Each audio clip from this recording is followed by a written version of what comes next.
Le modèle 5 facteurs, aussi appelé Big Five et modèle Océan, est un modèle situationniste construit à base d'une approche lexicale. Il fait l'objet aujourd'hui d'un consensus international. Il est composé de 5 dimensions: ouverture, conscienciosité, extraversion, agréabilité et névrosisme.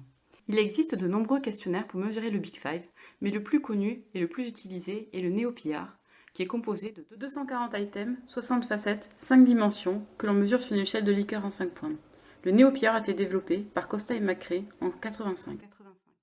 La dimension extraversion comprend les facettes suivantes: chaleur, grégarité, assertivité, activité, recherche de sensations et émotions positives.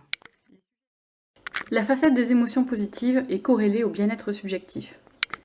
La dimension névrosisme est composée des facettes suivantes: anxiété, colère, dépression, timidité sociale, impulsivité et vulnérabilité. Une personne ayant un névrosisme fort va éprouver beaucoup plus d'affects négatifs, va avoir une tendance à la détresse et vont avoir un comportement plutôt irrationnel. L'agréabilité est la dimension qui reflète davantage les relations interpersonnelles. La facette conscience représente les individus qui sont réfléchis, qui ont de la volonté, qui sont déterminés. Parmi ces facettes, on retrouvera compétence, ordre, sens du devoir, recherche de réussite, autodiscipline et délibération. Les individus consciencieux ont donc une forte estime d'eux, ont un locus of control plutôt interne et sont autodéterminés. Enfin, la dimension ouverture représente les personnes qui sont ouvertes aux rêveries, à l'esthétisme, aux sentiments, aux actions, aux idées et aux valeurs. Ce sont des individus curieux qui ont une vie riche en expériences.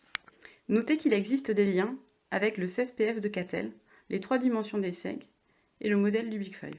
On peut faire 2 critiques au modèle des 5 facteurs.